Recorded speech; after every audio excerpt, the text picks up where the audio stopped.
Welcome back to the show.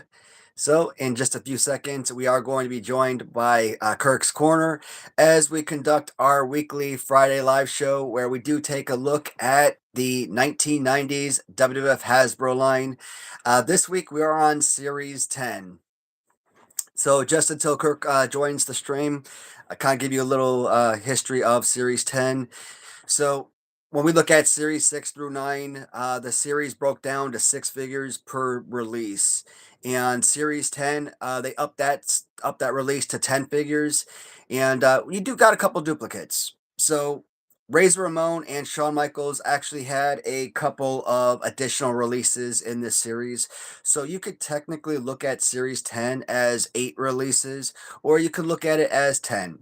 Now, because they had 8 different color schemes, or 2 different color schemes for Razor, 2 different color schemes for Shawn on a blue card, that's why we call them 10 releases. But again, there's a white pants Shawn Michaels that you got in Series 7 on yellow card that was re-released on blue card in Series 10.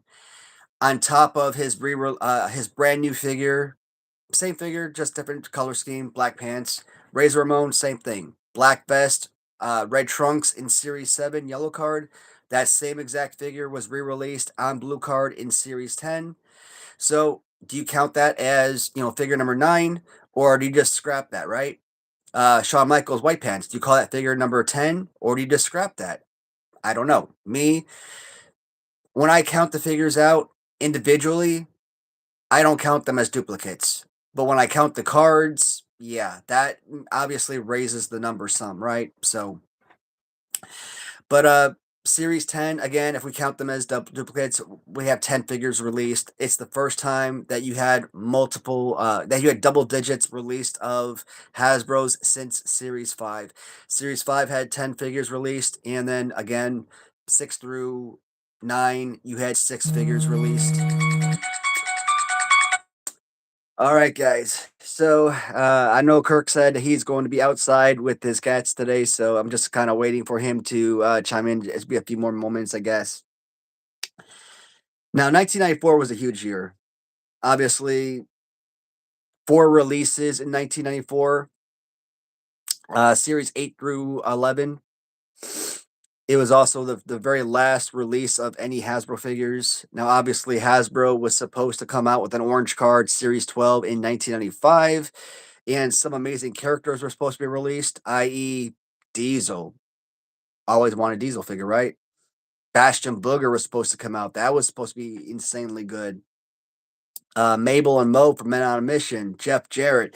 These are characters that were supposed to be released. Your All American Lex Luger. I thought there was supposed to be like an Allied Forces or Allied Powers British Bulldog, even, but none of this stuff came to fruition.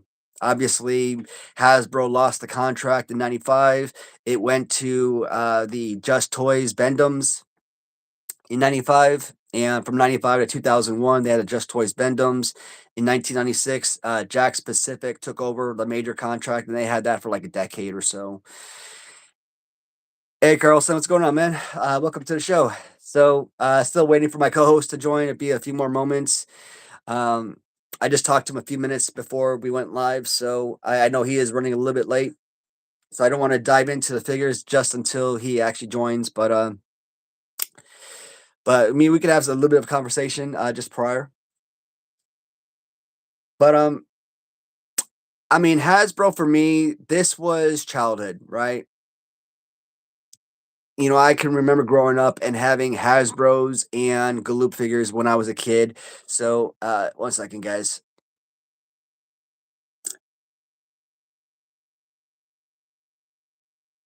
There we go. I didn't hear your text message never went off. I was like, Oh, what's you're going good. on? Why hasn't Matt sent me the link? And then I finally checked and it said you sent it like 5 minutes ago. I was like, oh, it didn't make any sound. So I didn't know. You're good, man. I was just giving a update of Series 10.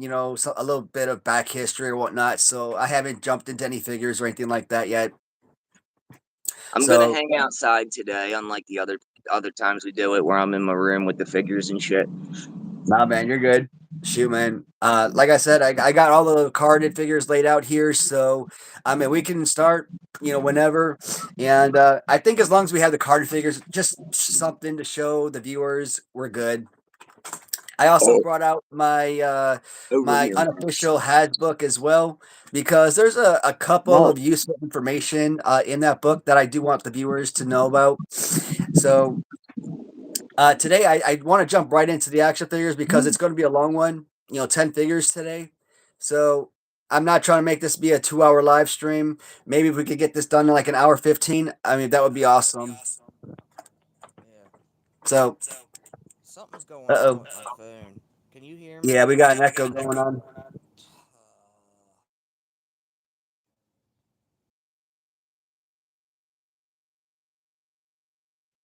Hey, Kirk, you still there?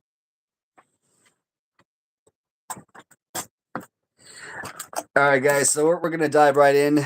And the first one we're going to look at is Head Shrinkers. So this series does have a couple of tag teams. Now, it would have been awesome if these tag teams did come on dual card, just like the previous 5 tag teams. Well, minus, like the Steiner brothers from Series 9. They were on separate cards, but I'm thinking, Demolition. I'm thinking Series 2 Rockers and Series 2 Bushwhackers. I'm thinking Series 4 Nasty Boys, and I'm thinking Series 4 Legion of Doom, right? So, and so it would have been awesome if these things were also on dual card, but you know what? Single card ain't bad either. So first things first, we're gonna look at Head Shrinkers Samu. And here is the funny thing about Hasbro tag teams. And you notice this whenever you sell these guys individually. I mean, it could be carded, it could be individual figures, but let's talk individuals. There's always that one tag team member that's always more valuable than another, right? Think about this. If you look at Series 1 Demolition, Axe is always going to be more valuable than Smash. Series 2, Crush is always more valuable than Smash. From the Head Shrinkers, Fatu is always significantly more valuable, significantly more expensive than Samu, right? Rick Steiner is always significantly, like extremely significantly more expensive than Scott Steiner. We're talking like $60, $75 compared to like $15. Significant.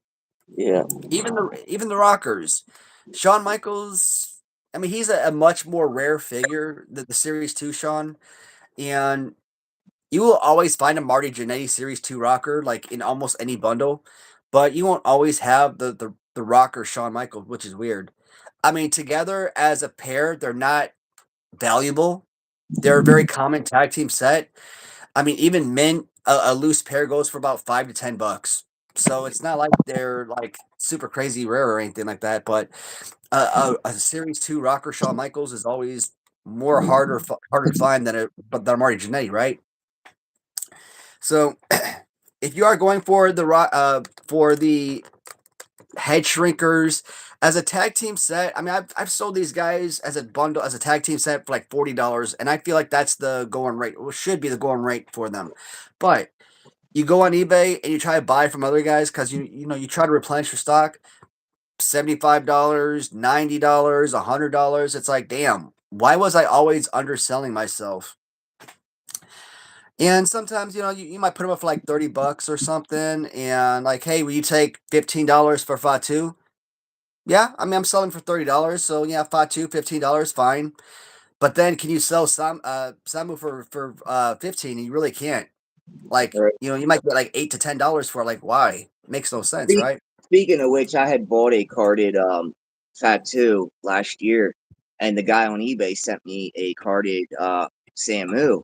And I messaged him and I was like, "Hey man, you sent me the other one, not the figure I paid for." And he's like, "Well, they look the same. I don't see any problem. What's the big deal?" And I was like, "Well, yeah, the prices are a little different though. That's the thing. The Samu figure you sent me that I didn't pay for is a little bit not worth as much as the Fat Two figure. So yeah, I'm Yeah. gonna want that Fat Two figure." And yeah, but nice. What? Hey, Kate, now just reading the message from Caitlin. Hey, Caitlin, thank you so much, and welcome to the channel. Glad to have you. Appreciate the support, definitely. Uh, And also to Cheeseburger Man, also appreciate your support too, man. Thank you so much, bud. so anyway, what I was saying is, the Yeah, price difference is there on Samu and Fat 2 on the blue cards. People might not think that because they look identical, but yeah, Fat 2 is more heavily sought after than Samu. And I think Samu figures there was more made than Fat 2. And Fat yeah. 2 I think wrestled that could be a longer. problem. Fat 2 wrestled longer. He actually ended up being Rikishi, if people don't know Yep. that. Because he's like, Yes. his body size was completely different.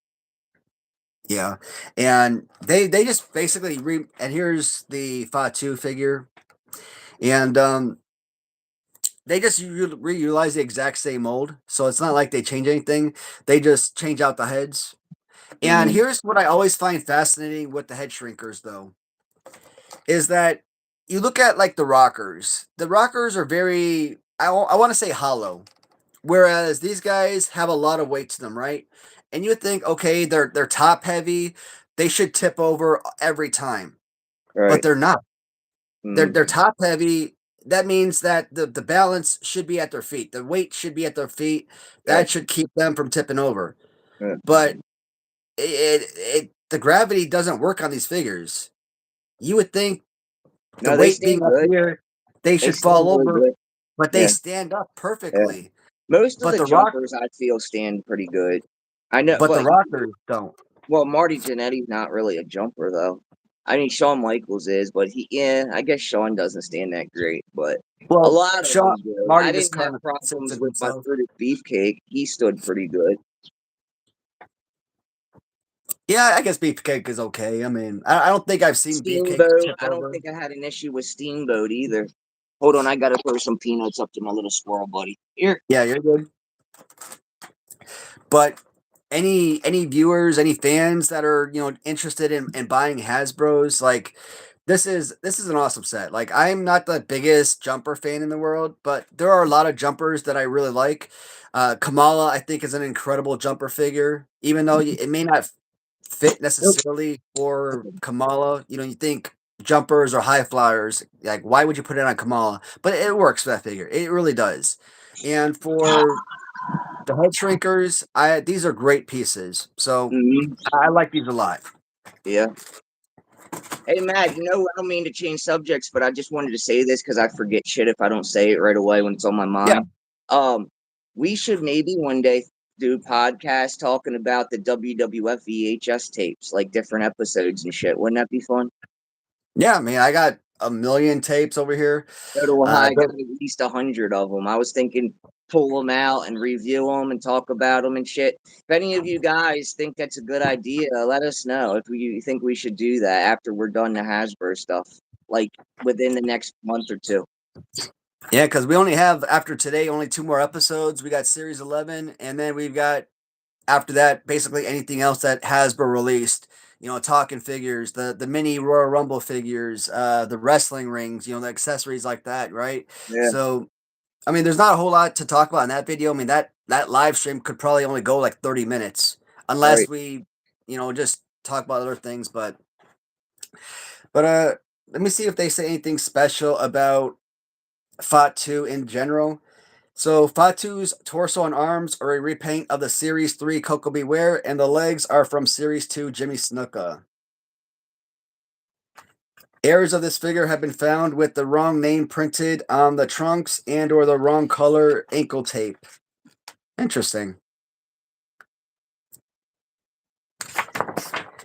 So for Samu, so Samu's same thing, repaint of the Series 2 Jimmy Snuka legs. And the arms are from the Series 6 Repo Man. Yeah, Same thing here. Errors of this figure have been found with the wrong name printed on the trunks and or the wrong color ankle tape. So that's interesting. hey, I'll So be right anybody back. has any error cards? If anybody has any errors out there, I mean that's got to be worth some money.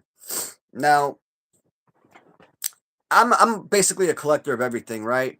Variants, errors. Like sometimes you get factories. Like there's one Billy Jack Haynes LJN figure that I have. That's like a factory error where on the back of his trunks, the factory stamped the word Oregon on it, and it looks like it was stamped like 3 or 4 times on the back of the trunks. And I bought that from a seller in Canada. And generally, you'd think, okay, I don't collect errors, but no, I want error figures too. Like I want all that stuff because I mean I'm trying to establish this community, this museum, right? And I think stuff like that is so freaking cool, so interesting. And to be able to bring that stuff to my viewers and be able to to showcase that stuff for you guys, I mean, I think that stuff is so important. And having a book like this, guys, like I've shouted this out before. Greenville Nash, the unofficial Hasbook. If you are a Hasbro fan, Hasbro collector, so much useful information is in this book. I don't know where you can find it. Like I bought this off eBay, but if you get the opportunity to locate this book, it is worth it. Yeah, man. Uh, I don't know how much it would cost today, $25, $50. I don't know, but if you get the opportunity to pick one up, it's worth it. A lot of useful information. If you're not interested in picking up the book, last year I did do a weekly review of the Has book. So I think I have. You just have to go through my video archives to find the weekly review. Where I kind of did like week by, or what I say, chapter by chapter or something like that, series by series. All right, I'm done. Sorry about that. Oh, you're good, man. So just gotta get myself back in place here. Mhm. All right, so moving on to the next figure, and one of my absolute favorite figures of the line, and it's arguably one of my favorite top 10 favorite wrestlers ever.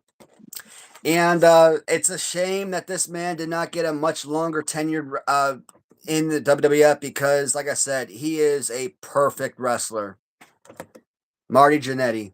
Yeah, good figure, I man. mean, if the freaking Legion of Doom wasn't the biggest powerhouse out there, I'm really having a hard time. Like, do I say Legion of Doom is my all time favorite tag team, or do I say the Rockers are my favorite tag team? It's so hard. I kind of go back and forth. Like, I don't think it's like 70% Legion of Doom, 30% Rockers. I think it's like 51% Legion of Doom, 49% Rockers. Like, it's that close. I always So, liked the Bushwhackers, man. That was my tag team. but like the Rockers, man, they were everywhere. They highlighted every Royal Rumble and Survivor Series and every major every pay per view, right? So, and I always felt like every time you turned on like a SummerSlam or something, like there they were like going against like the Orient Express or something, and Right. they were always winners. And then the one opportunity they finally got, what was it, like 92, I believe it was, Indiana. They beat the Hart Foundation for the tag team titles. And then the stupid ropes broke on them. And it was an untelevised match. So, like, you know what? We're going to strip you of your titles, give it back to the Hart Foundation. And you know what? It never happened. I'm like, that's some bullshit right there. Yeah, I remember that. Rockers finally got their opportunity to become tag team champions, which they deserved, and never happened. I mean, they were multiple AWA tag team champions. I mean, they were already fan favorites. They were like one of the greatest in and out tag team champions and part of the wrestling federation back in the '90s. What the hell were they doing? But I kind of find it hilarious though when Vince first brought them over from the AWA. Like they were fired like the first day on the job because they got into this brawl fight, this bar brawl fight, and and they had to go back to AWA, reestablish themselves, champions, all yada yada, and then came back like a year later, and then really cemented themselves as superstars in WWF. But I mean, Loose, I mean, he's about a $20-$30 figure, so he's got some value to him. Yeah. And one of the bad thing is they took the Series 2 Rockers and they just reutilized the exact same head. That head though fits that body mount better, I think, though, than the series one I or mean, two figure. it's like the Brutus Beefcake. Like I look at the Series 3 Brutus Beefcake reutilizing the same head. I'm like, I really don't care. Yeah, I It's don't mind still that. Like, If that they was it still Brutus works. Beefcake. This is If it still didn't fit right, it would be one thing, but it works. I never was yeah. a big. It never really bothered me if they reused heads. You know what I mean? Or even the bodies. That as long as they were different than their first release figure. You know. Yeah, and the fact it's still Marty Jannetty, it works. Right. And And what I I like about love that the version of Janetti so much more than the first one they made. yeah, absolutely. And you know what? He did become tag team champion, didn't he? He One, became two, a three. tag team. Him and 1, 2, 3 Kid became tag team champions. He tagged with Yeah, 1, 2, 3 Kid in like what was that, 93 or 94? yeah. You ever see the one-on-one matches with him and 1, 2, 3 Kid? Like that right there. I love that stuff Yeah, when they do arm bars, take each other down, yeah. and then they do the little leg kick to bring themselves up. I He love that stuff. also he also 1, 2, 3 Kid went on his own, and then he became tag team champs with Leaf Cassidy, which was Al Snow. Yeah, that's what I was thinking right there. Yeah. So, I mean, he's had some runs. I mean, he even Mhm. had that Intercontinental title run for 5 seconds, but I It mean, just it blows my was mind where he's still at enough. today and what he looks like today when I watch him on his podcast. I think his podcast channel is Party with Marty, Yeah. and it's just like night and day difference, and it just blows my mind. He went from like this guy that all the girls liked, and I look at him now, I'm like, what the hell? And then all the titles he held, and it's like he just doesn't get the props that I feel he should get for holding tag team title, intercontinental title. Like he should be in the Hall of Fame in the WWF, and he also, I feel, should have way more subscribers than he does on his channel. It's just weird to me that he's like so average compared to like Shawn Michaels and all. Like as far as status goes, like celebrity status, he's just a regular guy now. Like it's just, do you get what I'm trying to say? Yeah. So what were we talking when you say he doesn't have a lot of subscribers? What are you talking about? Like 5,000? Are you talking like 25,000? You talking like I don't 500? Like, remember what he had. I just think it was like 2000 or something at the last time I checked it. yeah, that's crazy. Like, You like know, I if just he figured just someone started, who was that'd as be different. popular But as he was would have 100,000 minimum or yeah, something. You know, and it's just weird seeing him like not have that much money, no more fame. People don't act like, oh, he's a celebrity. He's just, it's weird because he held so many titles and all. He's as big as a Shawn Michaels, kind of. I mean, not as big because he didn't hold the world title, but you yeah. know, Shawn did Shawn. Yeah, Shawn held the tag team titles, but he held the Intercontinental and the tag team titles, and it's just weird how far down he's went. Well, friggin' Shaw. I mean, wasn't he like? Did he have like a European title run as well? I believe. But I mean, Man, Shawn. there I was mean, no he European was title. multiple time Royal Rumble champion, heavyweight, multiple time heavyweight champion, Intercontinental champion, tag team champion over multiple Which companies. I don't think he So should have ever held the heavyweight title. He was too small to be a heavyweight. And second all, I never liked Shawn Michaels. When I would order pay-per-views with my friends, we were all big wrestling fans, and yeah, friend was a big Shawn Michaels fan. I was a big Bret Hart well, fan. he's one of my And favorites. we ordered the pay-per-view where it became that big thing where Bret Hart felt cheated out of the title. And it's funny because I remember when we were watching it live and Sean won. I said, dude, he didn't. The ref never counted as three. And I remember me and my friend like physically fought over that when it went off TV. And it's just weird today to hear Brett's even saying, like, no, it wasn't a 3 count. I was robbed of the title. My friend was trying to tell me I didn't know what I was talking about. And it's just weird knowing that I saw that live. Mm. That was the last pay per view I ever ordered.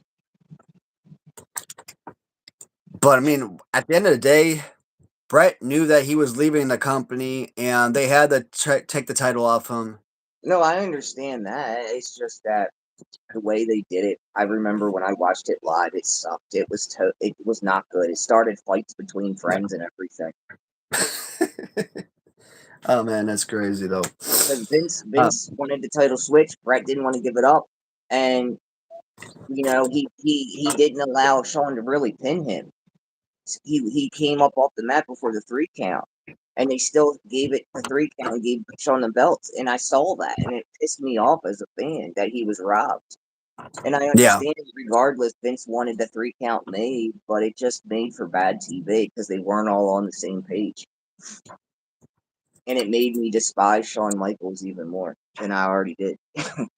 Well, I think back then when I was a kid, I kind of looked at it the same thing as Andre the Giant pinning Hulk Hogan. Like the whole Earl Hebner, switch with Dave Hebner thing. Like it was, a payoff type of deal or something. So I kind of looked at it like that. It was an intentional cheat or something. Yeah. Like they wanted Sean to win that match or whatnot. I think Shawn Michaels was given too many favors, and I didn't like his gimmick. I hated the pretty boy gimmick. I never liked that. That's one of the reasons I think I hated him. I hated that gimmick so much. I mean, I disliked him when I was a kid after the whole Marty Jannetty incident. But after a while, I mean, come on, it's freaking Shawn Michaels. I mean, I was a fan of the Rockers, and after a while, even then, even as a bad guy, like you start rooting for him. And then, of course, he goes back and forth with the face turn and everything. It's like, how could you not be a fan of Shawn Michaels? So, I don't know. I I'm the dude on the porch. Kirk. Sorry, someone asked a question. yeah. So yeah, he's in my what? He's number five. He's like my number five favorite wrestler of all time, Shawn Michaels. So yeah, I can't I fall mean, to he's one number of those seven. guys that either you like him or you don't like him. I don't really know anyone that is like, oh, well, I'm an in between fan. You know All what right, I'm so noticing? moving on to the next figure in the Hasbro Yeah. Series 10 line. We just covered Marty Jannetty, so what do you got there? Next up is this is Luke. And this is Bushwhacker Luke. confusing because in series two, Yeah, the figure with this fighting pose is Butch, right? But in series 10, they re-released the Bushwhackers. They give you the exact same poses. The only difference is they take the series 2 head of Luke and they put him on Butch's body. yeah, And likewise, they take the head of Butch and they put him on Luke's body. So that's all they did. They use the exact same molds, but they just swap up the heads. So I'm like, at this point, I'm like, you know what? Forget it. It's confusing. Why not just keep the same heads on the same bodies and keep it the same across the board?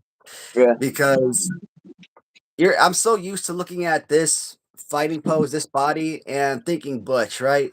So when you look at this, you're like, oh man, yeah, that's Luke. But it's infuriating. But I think the tag team series, what was that, two? Series two of them? yeah, Or was that series what's now one? series two. Two? They the heads on the reverse the body roll. So that's Luke. So the Luke head would have been on the other body on the series two figure, correct? Yep. So hmm they changed them to different bodies on their second version figures. So this is Luke here, and this is Butch. Yeah. I But love in that they series came with two, those this would have hats, been Luke, dude. and that would have been Butch. Yeah. I So didn't your even Butch know those records. figures existed until a couple years ago. I'm also noticing on the back of this card. I've noticed. I've been noticing. I think since series 8, I want to say they've only been showing you which I like, just that series of figures, which is awesome. But when you look at series 10, they only show you 6 figures. Yeah. Who are they eliminating? They're eliminating Razor Ramon and Shawn Michaels, who did get brand new figures in Series 10 with the purple Razor and the black Shawn Michaels. But I think they intentionally omitted those 2 figures from the series because they also re-released the white Shawn Michaels from Series 7 and the black and red Razor Ramon from Series 7. But I'm just curious why they did that because they could at least shown you one, this is not colored in, right? They could have Mhm. shown you a Razor Ramon and Shawn Michaels on the back of these cards, Right. but but this, but they did give you a new paint scheme to fit in with the Gulf War color scheme, and they also gave you some cool accessories. So that is always awesome. I'm sorry, Luke of the Bushwhackers, and Those then we've got accessories they come with are so freaking hard to find by themselves, and they're super expensive. If yeah. anybody had these figures as a kid and you have those hats, hold on to those, or let me know. I need one. I have one, but I still need one more for my collection. And we got Butch. Now Butch has passed away recently, or not recently, but he's passed away. Yeah, Luke is actually still kicking, and I actually reached out to him not too long ago. I wasn't able to speak to him, but I was able to speak to one of his representatives because I wanted to sign him for MRW. Unfortunately, we weren't able to come to an agreement, and I think it'd be pretty awesome to have the Bushwhackers for part of the wrestling line because they were supposed to be part of LJN, right? 89, and their figures were never released.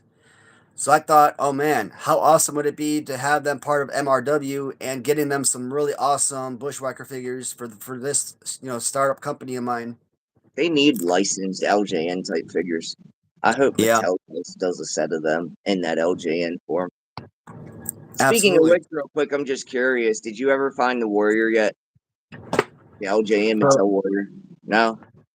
no, I haven't got any series two.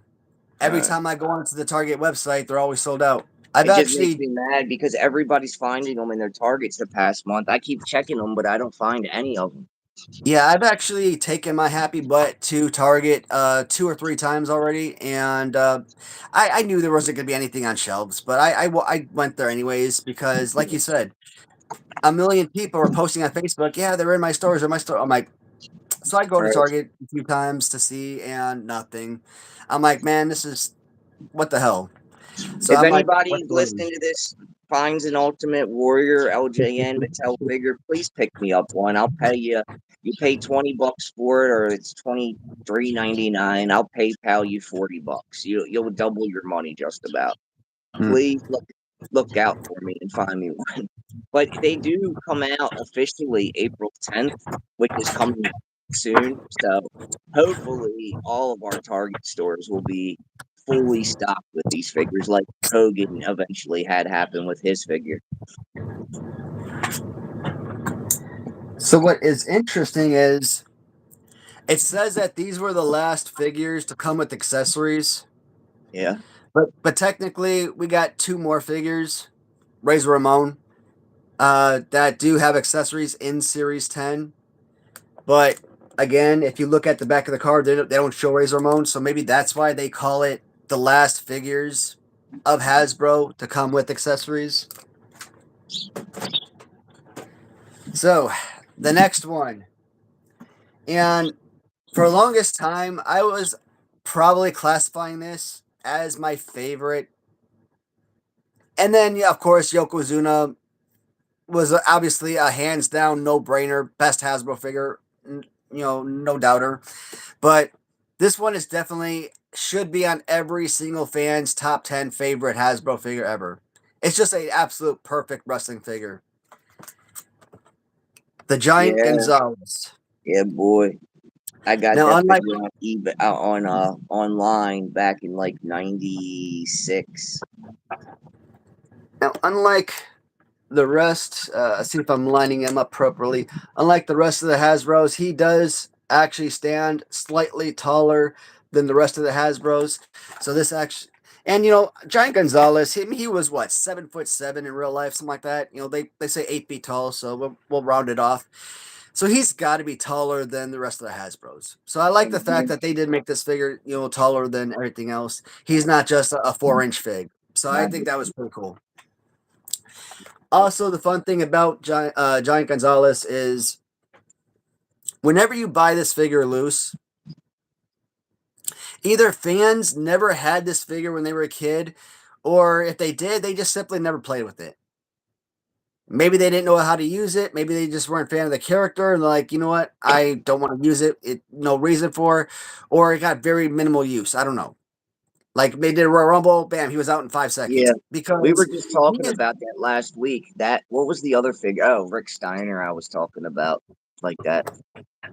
Well, Rick Steiner. Whenever I see him on eBay, he always has like a missing right extended arm or something. But Well, I I mean mean, that's you gave me rare. a big scheme on his figure last week. I was saying his Yeah. always when I see him perfect, and you were bringing up John Gonzalez, and yeah, he's another one. Like you were just saying that if you find that figure loose, usually it looks brand new. I don't know why no one ever played with that figure. I And guess to me, because he it's doesn't like have a that much perfect. paint, and maybe that's one of the reasons why. But his hair is usually like flawless on there, no scrapes, no scuffs. Absolutely.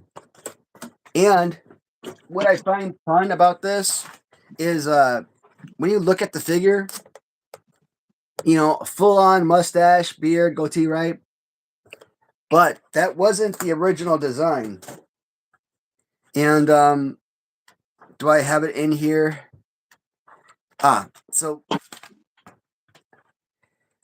So this is what they say about Giant Gonzalez. This is only one of the three figures that never had a 2-up paint master made. This was because of the spring leg mechanism. A 1-up paint master was made instead. This is the tallest WWF Hasbro figure, which we already know. Try to. The I'm 19 curious what he scales like next to the Hasbro Andre the Giant. Do you have one nearby? Just curious. Well,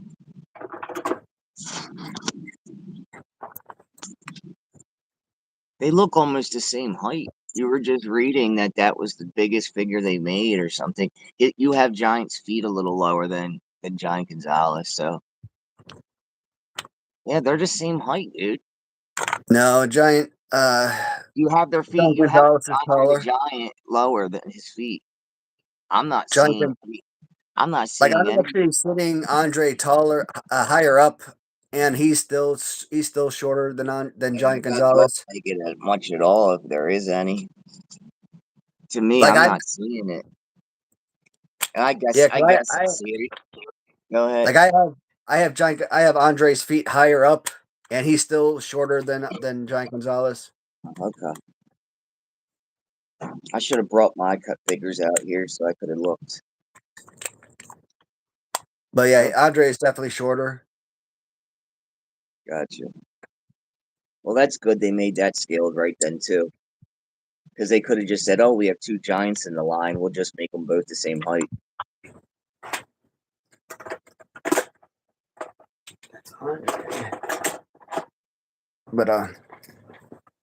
But this right here, the '94 Hasbro Toy Fair catalog prototype had a beard but no mustache, and He would have da-da-da. looked weird without that. I think. I don't know if you're going to be able to see it, but in the corner, hope I could get it to you. Yeah, I can see. Oh, he looks all right like that.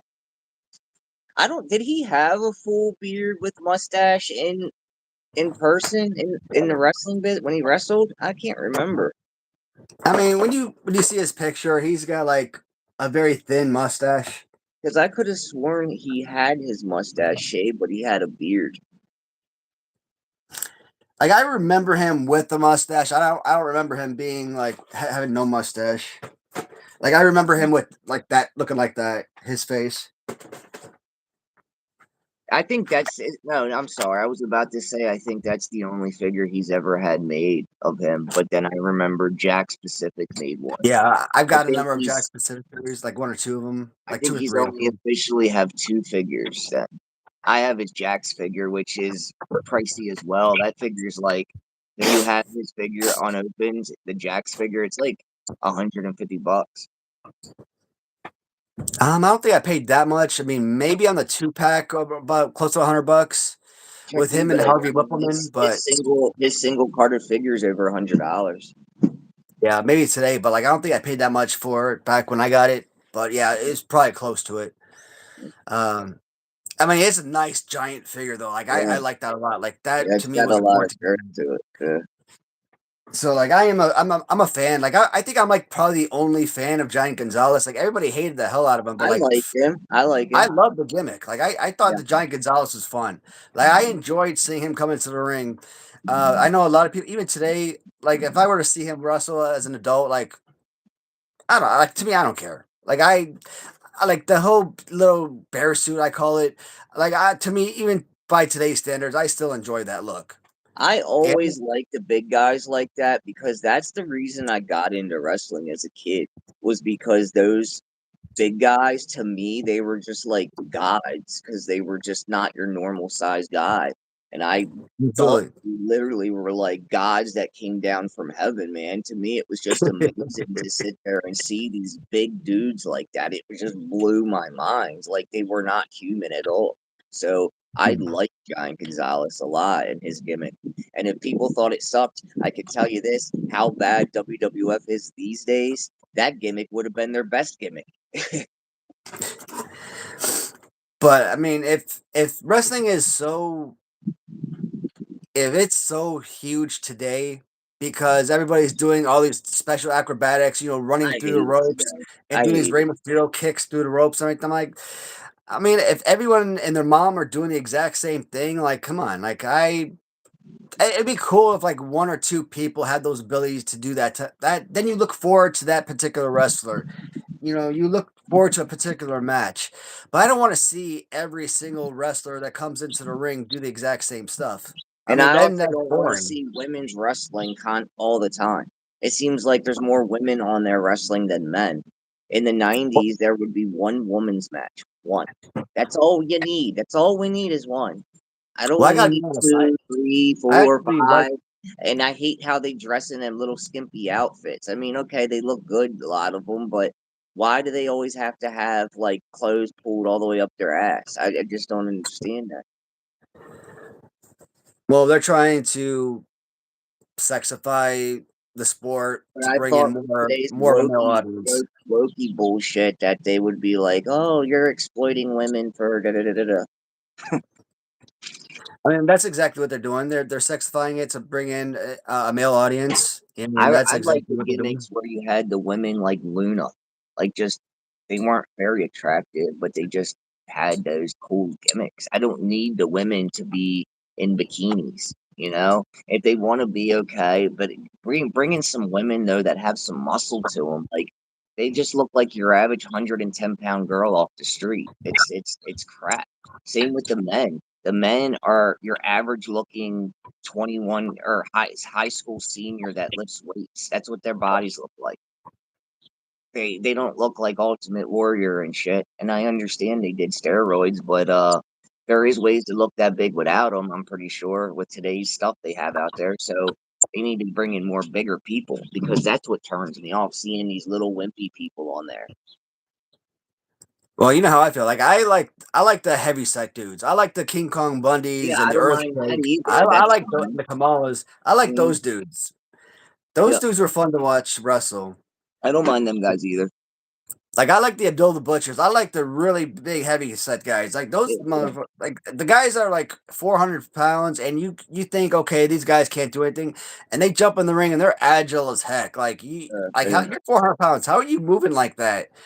Like Especially I Bam Bam, man. He could do like cartwheels and everything. Yeah, Vader jumping to the top rope and doing a backflip. Like, dude, you're 400 pounds. How are you doing? I can't do a damn cartwheel at 160 pounds. Like, how the hell is Vader at 400 pounds doing a damn backflip over off the damn top rope, landing on people and not killing them? Like, Right. that's crazy right there.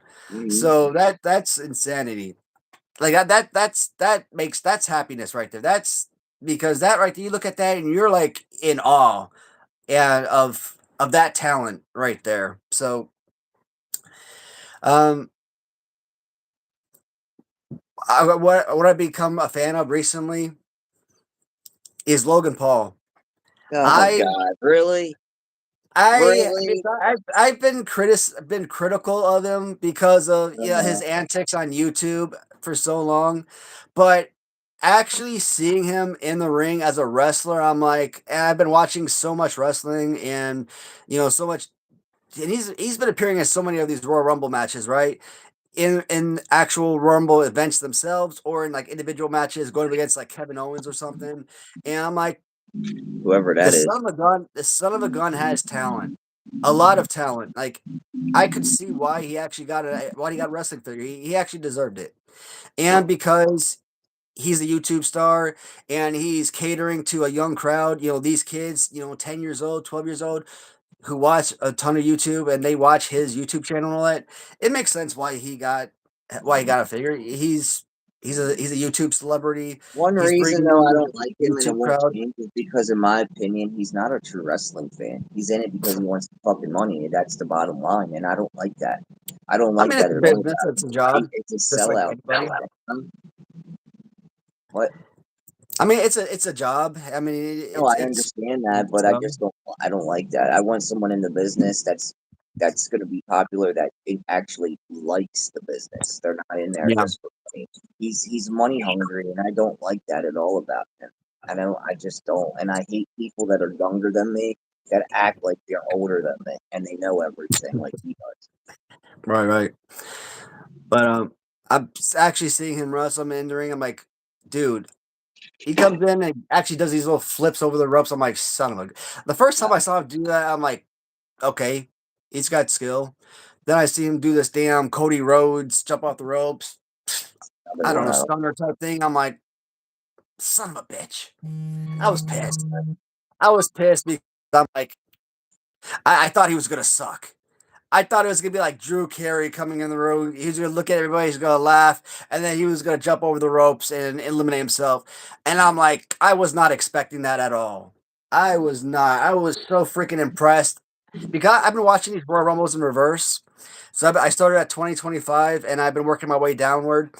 And so I'm like 24, 23, 20, etc. I'm like, damn, this guy's good. I'm like, I'm impressed.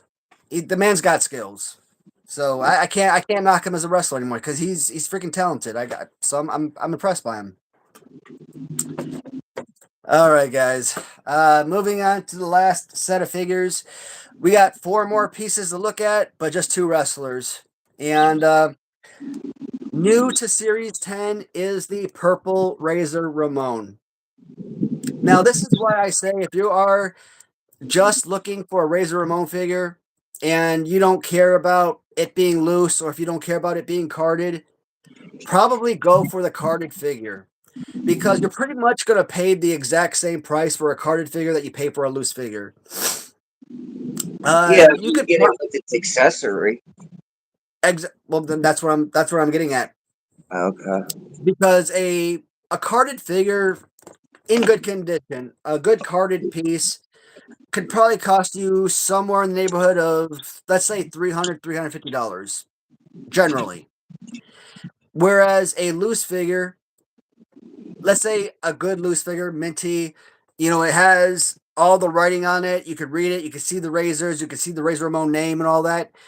Is about $90 to $125, maybe even $150 just for the figure. If you have an original rubbery accessory, and you got to make sure that the chain is rubbery so that it tells you it's original. Otherwise, if you get like the harder accessory, it's a custom.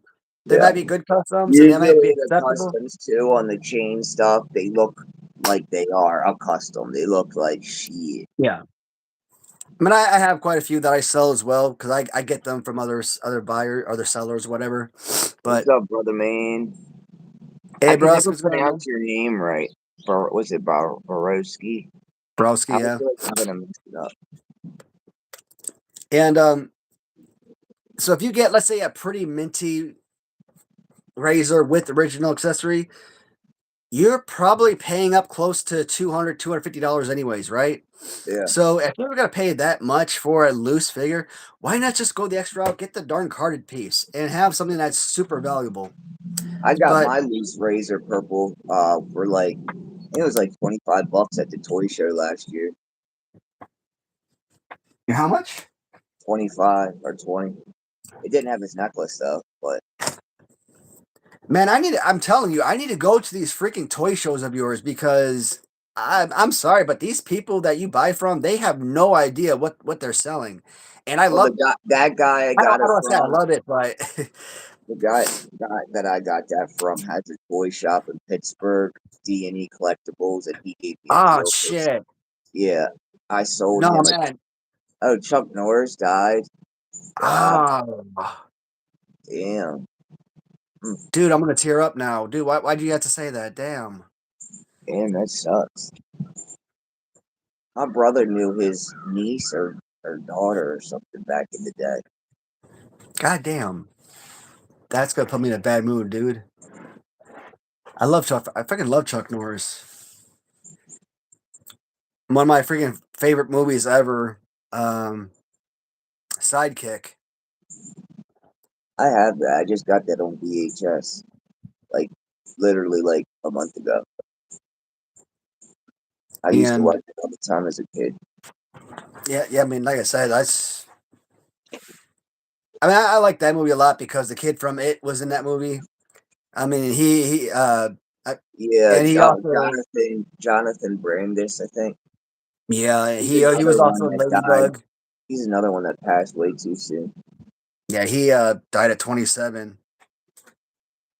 Yeah, But and that's sad. yeah.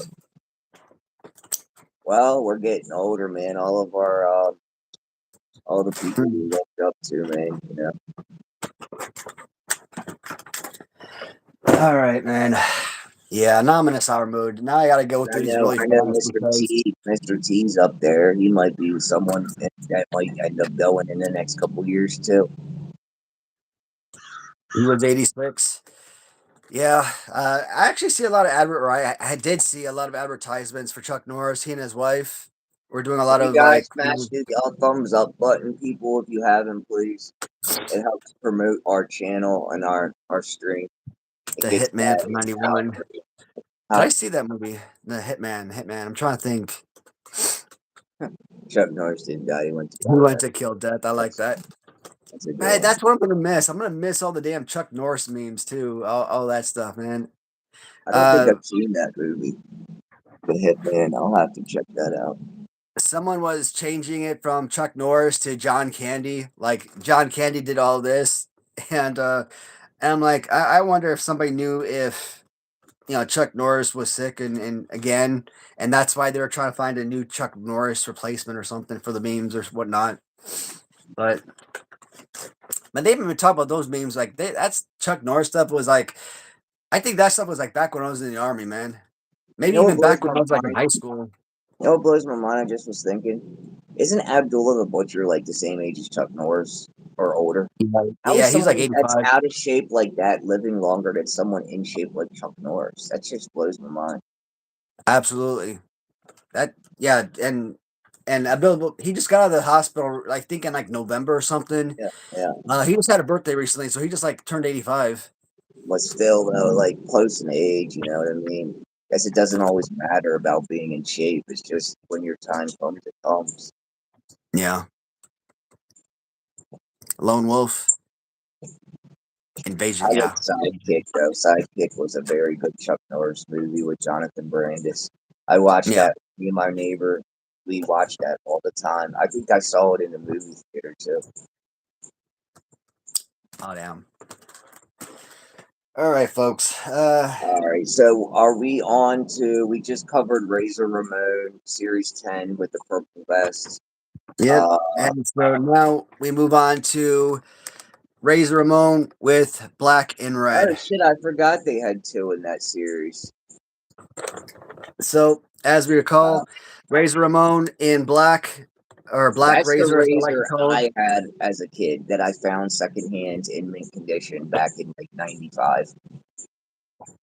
Yep. So Black Razor was originally released on yellow card, but in Series 10, they gave you Purple Razor. So for whatever reason, they decided to give you that yellow card, Razor Ramon, again. Re-released him on blue card. I don't know why Hasbro did that. Maybe because they had the mold. Maybe because Razor Ramon was such a popular wrestler, they decided to allow the fans to get a figure they may have released on Yellow Card. Maybe this give them an opportunity to double their profits by releasing the figure multiple times. I don't know, but you did get 2 releases of Razor Ramon on Blue Card. Uh, this is why I say Series 10. You could either look at this as 8 releases, or you could look at this as 10 releases, due to Yeah. the fact that 2 figures were just simply re-releases on Blue Card. Same thing with Tatanka and Series 9. You could look at Series 9 as 5 figures, or you could look at it as 6 figures. 5 new figures with 1 simple re-release. And Razor Ramon on Yellow Card, I mean, he's about 125, let's say $150 figure. If you get him on Blue Card, he could be somewhere in the neighborhood of 225, 250, maybe even as high as $300. So yes, on Blue Card, he is much more expensive. So I don't That's know why one the figure I reverse is still don't low. have on card. I need his yellow card figure to complete that series. I can never. It always eludes me. Mm. Now I'm trying to see what they say about Razor Ramon in the book here. So yeah, it just says Razor Ramon's a re-release of a repaint of Series 7, so nothing more. Is the rubber chain that comes with the figures a different color, or is that still the exact same? Because I know sometimes when they reproduce figures that it might change slightly, like variants and stuff. I'm looking at the Black Razor. It does look like it's slightly darker, Huh. but I mean overall it could be the exact same thing. I mean, it could just One simply thing be I that did there's a notice, zone. while you have them in your hand, does the head on did the head color look the same too? Because I noticed the purple card or the purple Razor Ramon has like a really whiter looking plastic face than the yellow card one. Yeah, yeah. My razor on with my purple razor does have a whiter face, Yeah, I've noticed that for some weird reason the purple card one got that. Kind of like how the green card series figure Yokozuna and shit is. And but then even the legs look whiter. I guess they used a different plastic and they still had the yellow card figures left over and they packaged those into Series 10. So it says here the red and black Series 7 Razor Ramon was re-released with Series 10. It is not clear why this was done. One theory is that it was to sell overstock figures. Another is that he and the White Series 7 Shawn Michaels were meant to be part of a mail away promotion involving the WWF wrestling points. I don't know what that is, so let's look that up.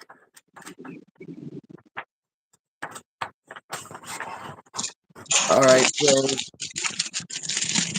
I guess this is supposed to be what the wrestling points were.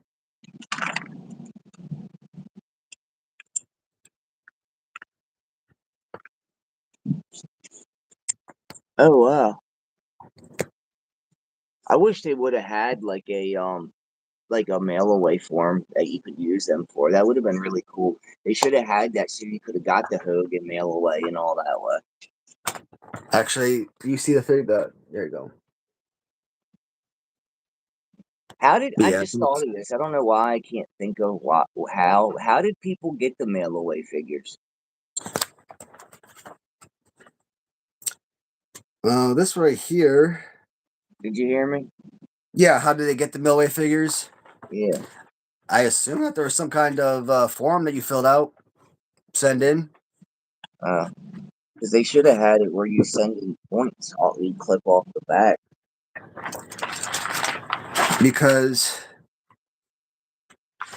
Mailways here, it says the Mailway was initially planned to be in the same attire. Well, let's see. Not it just shows you the figures, but it doesn't tell you how you got the Mailways on here. I don't remember seeing anything that Here it goes. existed. Maybe this was the Mailway form. They should have had them underneath the figure.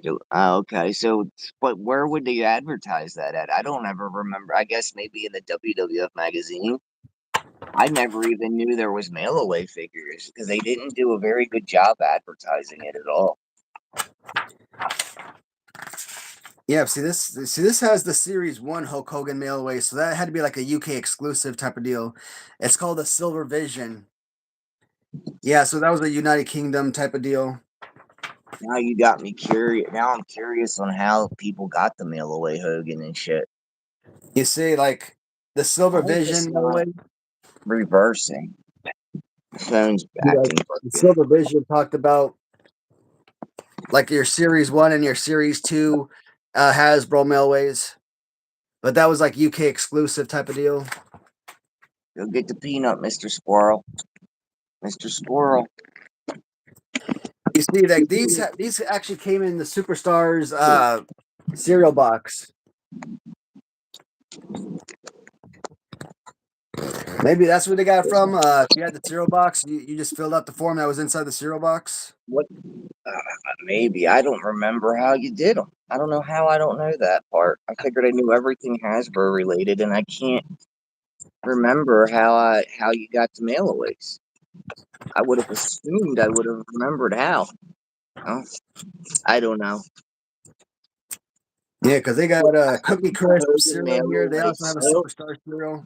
I want the Hulk Hogan mailaway so bad, man. So bad. I doubt I'll ever get one, but I want one. And you also have this advertisement, but Yeah, I and don't that know was. where. I think that was in the WWF magazine. So okay, I guess that was it. The order forms were in the magazines. They should have advertised it though underneath the figures in the package because I would have known that way, you know. But what's weird is I had the magazines as a kid, and I just guess I didn't read through them enough. I don't remember seeing those ads. Okay, I got you. It says here, yeah, you're right. Um, the Mailway advertisement was found in the November 1993 WWF magazine. Oh, so Note that's that. why they only put it in a select few magazines. That sucks. They should have had a TV commercial. They should have advertised it underneath the figures. No wonder they're going for so much. Not everyone was getting. No. Mm. All right. So moving on to the last figure or last two figures. We got here. Instead of another hull, a diesel would had better than that time. Yeah. Got all these squirrels coming by. I mean, there's a lot of options that they could have made. You replaced Tatanka in Series 9. They could have gotten rid of the white pants, Shawn Michaels, the red trunks, or the red trunks, Razor Ramon. And let's say that's three figures right there you could have replaced in Series 9 and 10. Yeah, I You think could the have loose done. Hogan mail away is around 1,000. I know at the toy show a couple Yeah. years ago, Yeah. a vendor had Absolutely. one loose, and he was gonna give it to me. I think for like 850, which was a deal. But I couldn't justify putting that down on that. For a mil. That's why I have customs. Yeah. I love Hasbro. It's my favorite line, but I could win $1 million tomorrow, and I am not paying $1,000 for a toy. I can't do it. That just Thing is with the customs, the only way I would want a custom is if they can make it look exactly the same paint wise. Because that figure looks so good. I need it done right. I need it to look as good as the mail away did if someone's going to do a custom. yeah. I know the one you had was not too bad that I was going to buy from you. I just Yeah, didn't man. like the Hulkamania that they put on the front. You could still see the little square where they clipped it and then kind of glued it on his chest. Yeah. Let me reach out to Rob, and if he has an extra Series 3 Hogan, I'll give him. I'll see if he's okay. I'll give you his number and see if he'll paint one up for you, and see what he'll Is he the charge. guy that makes the stands? No, no. Oh, He's okay. the one that customized a ton of my Hasbros and Oh, Galoobs and some of my LJNs and whatnot. Gotcha. Okay. even as a millionaire. I mean, What? it depends on how Oh, no. many millions. Like if I just won the lottery today and like, hey, you just won $642 million. I mean, we could talk, okay? Because you're never gonna spend $600 million in a lifetime. Well, shoot, knowing me, who knows? I But would buy it if I was a millionaire. I'd buy it. I'd buy it if but if I still had the 30 grand I had in 2019. I would have bought it. yeah, but like if someone said, hey, you just won $1 million today, you know, 1 million, $1 million tax free, going straight into your bank account. $1 million ain't gonna last. That's not gonna last you a lifetime because I mean, think about $1 million. I mean, you pay off a house with $1 million, you buy a car, you pay off student loans. Uh, you want X amount of money you want to keep in your savings account because you want to build that savings account up. You know, have interest on that, and then you want money for bills. Your house is paid off, so you want to have X amount of money in your that you can use for your tax at the end of the year. You know, your property taxes at the end of the year. Uh, do you think you're going to retire on $1 million? Hey, I don't have to work anymore. I don't know. Are you still going to work? Probably. No, like I said, $1 million really isn't that much, especially in this day and age. I mean, if you think you're going to retire on $1 million, I mean, you really have to be very frugal with your living expenses, right? So, like, I couldn't go out and buy this on $1 million and not work and not do anything. So, I mean, it has to be a substantial amount. I can't say here's $1 million. Okay, let me go out buy a $1,500 Hogan mail away, spend another $1,500 or $1,200 on Undertaker mail away, etc. Like it just wouldn't make sense. Like it I would don't be have need to the be a Undertaker one. substantial amount. I only want the damn Hogan one. Yeah, bro. So that's exactly what I'm saying, man. Like it really isn't $1 million. Just it really isn't. It has to be a I'm substantial hoping amount of one of money. these days at the show I go to that D&E Collectibles will have one because they always give me really good deals because I hooked them up with that carded GI Joe set that I had a couple years ago when they drove to my house to pick up the shit. I Yep. gave it to I literally like sold them like an $11,000 carded GI Joe collection I had from the '80s, like 3-4 grand under what it was worth. I mean, I knocked a grand off alone because they drove all the way from Pittsburgh to my house in Maryland to pay me to buy all the stuff, but I knocked another few off just because. So they've been hooking me up since I did that for them. Yeah, that's awesome of them. Shoot. All right, guys. I Last. got like 60. They brought $6,800. I had a stack of it was $6,800 they gave me for my collection, I mean, and that's then not bad. I don't think. I invested it back into the Hasbros that I have, and then I bought my mom like a couple silver chains and shit. Now, on top of the money, they also chipped in those green cards, right? Or did you have to give up some of your money that you earned from that sale to buy those green I cards? used the money they brought. I had told them before they left. I said I saw you had some carded Hasbros. Could you bring them with you on the way to my house? So they brought what they had in their store, and they handed me all the money, and then I paid back some of that money to buy their carded shit. Mm. Yeah, it would have been awesome if they like, hey, here's $6,800 for Yeah, the set, they did give plus me. we'll throw in some green Well, cards. they did give me. Well, I wish, but they did give me one carded figure for free, but it was only a Scott Steiner. Yeah. But they did knock some money. Like when they sold me the green card Yokozuna, they sold that like $100 less than what it went for to me. So they did do a little bit of deals with me. I think Complete. I paid 250 for the green card Yokozuna from them. I don't know what that figure goes for on card, but I thought it was like 3 something at least or 400. Yokozuna. Yeah, green card. I think when I bought it, back in like 21, 20, early 22. I think I paid like 250 on eBay on It's auction. it's more now. I know that. And that's the reason why I started collecting Hasbro carded figures is because Yeah. I went on auction and I wasn't really even interested in winning it. I just wanted to see if I could get a green card, and magically I won it. Like I thought that sucker was gonna go for like 500-600 bucks, and it was my very first carded Hasbro. And I'm like, well, shoot, my first carded figure is a green card. Like how awesome is that? Like I got knocked out one of the hardest, most expensive figures right off the bat. So if I knocked off this, green card right off the bat, like the rest of them should be no problem. All right. But all right, guys. Next one we're looking at probably my number 4 favorite Hasbro figure, Black Pants Shawn Michaels. Which that figure goes for some good money. It shocks me. Yep. I've been Uh, trying to sell mine on card because I don't really care about having him with different colored uh pants.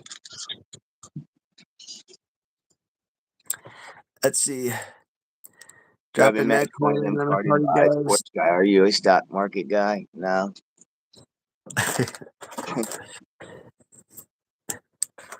I mean, luckily when I bought this with a few other figures from a sale in the UK, and the other figures, one of them was a green card, Ludwig Borga, and I think I got the Series 10 Bushwhackers, which I already had the Bushwhackers, so I was able to resell the Bushwhackers, get some profit back, and the Ludwig Borga I sold because I already had my Ludwig Borga. I already had the card and bubble, which was original, but the figure inside was a custom.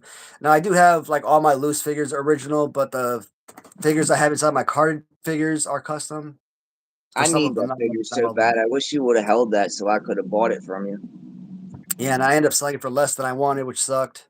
Yeah. So basically, this one would have cost me a whole lot more than I felt like its value. But at least I got D&E the Black D&E Panther sold me that figure too. I got that one for 150 off of for the loose piece or the carded. carded. Mm. Yeah, I feel like I got robbed on that one after I made those resales, but it is what it is. Yeah. Uh, I really shouldn't have sold that damn London burger. I want to punch myself in the face, but like I was really trying to earn my money back, and and at that point I was just willing to take anything I could get to earn something back on that purchase price. Yeah. I was really hurting for money at the time, and I just needed anything I could get, and that's why I Shit sold it for so happens. little. Sometimes when you buy vintage toys, you lose money. It's just how it goes. I've lost Yeah. thousands of dollars. I've also gained thousands of dollars. It's how it goes. Yeah, I mean, sometimes when you're trying to pay bills, I mean, sometimes you got to do what you got to do. Right? That sucks. Right. But the last figure is a re-release of Shawn Michaels. Once again, White Shawn Michaels was originally released on Yellow Card in Series 7, but you do get the re-release, same figure in Series 10. Now, this is a situation where, unlike Razor Ramon, actually no, yeah, Razor Ramon, you could look at Yellow Card and you could say the Black Vest Razor is like 150 for Yellow Card, like 250 for Blue Card. Uh, this one is probably 150 to 200, something like that on Yellow Card. Maybe 225 to 300 on Blue Card. So it's still more valuable. If you're looking at the Black Pants Shawn Michaels on Blue Card, I would say anywhere between $250 to $400 on Blue Card. Maybe even more than that, but let's say between 250 $400. So no matter which one you're getting on Blue Card, it's going to be very expensive. So if you are a collector, uh, not an easy pickup. My recommendation is be patient. Be patient and try to get the best deal possible. My problem is I try to make YouTube videos, right? And let's say I want to do a Hasbro review and all of I want to do all of series 1 through 11. And I'm like, man, I want to have all the figures loose. I want to have all the figures carded. I want all the accessories. I want to have prototypes or whatever, right? For my reviews. I want to be able to show everything complete for the viewers. That way they could I could be able to showcase everything so the viewers can see everything that the line produced, right? I don't want to half-ass it and just show them the bare minimum. Yeah. So that's why I go out and I buy everything, and I might spend more than what I feel like it's worth for that purpose, is so that I can The have best a bet complete is to collection. do is to if you want these on card is to go to your local toy shows and get them there. Yeah, and I never do that, and I kind of feel like that's exactly what I need to do. Yeah. Problem is, I don't see any toy shows in Kentucky. Like I might They, see some available in like Ohio or something, they have but one in Kentucky every year or twice a year. You just have to search on Google and then you'll be able to get the month and all that. am I willing to travel 150 miles, 300 miles to go to these places? And what if I go and I'm not even interested in buying anything there? Then I feel like it's a wasted trip, and I'm like, nah. So Are you there?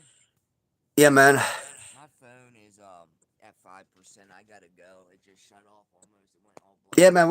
We finished the series, so at this point, it's just pretty much wrapping it up. But I'm gonna run now because it's gonna cut off any second now. All right, man. Thanks for tuning in, bud. I'll see you next week. Alright, yep.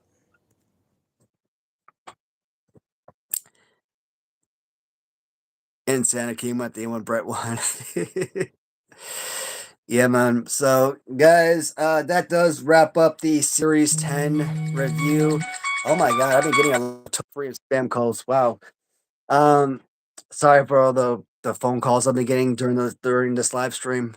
Uh, it's been annoying me as well. But that does wrap up Series 10. Like I said, 8 figures, 10 total if you count the re-releases. Um, I want to say what the book says about what we got here. Mr. Show. No biggie, man. I mean, you can always go back and rewatch it afterwards. I don't delete these videos, so you can always watch them anytime. But I'm glad to have you on now. It's great. Power Ranger shirt. You know what's funny, Browski, man? At the highlight of this TV show, when I was 8 years old, and when it was actually appropriate for me to wear this shirt, like when I was 8 years old, my mom bought me some Power Ranger, like Red Ranger Power Ranger shoes, right? And I wore it to school, and I was so freaking embarrassed to wear it. I don't know what it was. 8 years old, you're supposed to watch Power Rangers. Like all my classmates were watching Power Rangers. Like everyone in the world, 8 years old, watch Power Rangers. There's not a Power Ranger. There's not an 8-year-old on the planet that didn't watch Power Rangers, right? I was embarrassed to admit as an 8-year-old that I watched Power Rangers. Like I don't know why. 9 years old, 10 years old, like I was like this big Power Ranger collection, toy collection. I never played with Power Ranger toys. I mentioned this 1,000 times. I never played with my toys. I just collected the figures because I was a fan of the show. Would never wear the clothes or anything. Like I felt embarrassed by it. But it's funny the things that you do as an adult that you would be embarrassed by as a kid. As an adult, man, you could be a 50-year-old man, 60-year-old man walking around wearing a Care Bear t-shirt, or walking around wearing Ninja Turtles, SpongeBob SquarePants, something. I mean, I don't wear I don't know anything about SpongeBob, but the point is, you could walk around wearing like this most out of place shirts that adults you wouldn't think would fit their narrative whatsoever, and it's like perfectly natural. Now, what is it about wearing PR as an adult that is so acceptable, but as a kid was so embarrassing for me? But it's like having your mom. you're going shopping with your mom, as a kid. Yeah, I was like, oh my god, this is embarrassing. I don't want to be seen with my mom. As an adult, it's like you wrap your hand around your mom, you hold her, you kiss her on the forehead, whatever. Hey, this is my mom. Love her. Whatever. But as an adult, as a kid, you don't want to be seen with your mom. Like that's embarrassing. But no, I don't think I was ever embarrassed with my mom either. Hey, that's my mom.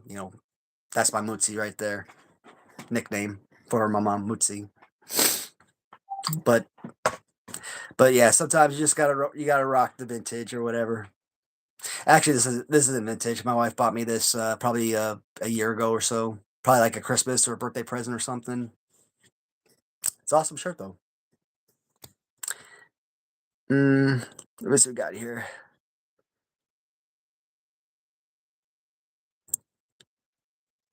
Da, da, da. Do you have a Power Ranger collection at all? Um, Kind of off topic, guys. Let me spin you around. So, most of this stuff is what I had from childhood. So, obviously, a lot of this is stuff I acquired during adulthood, but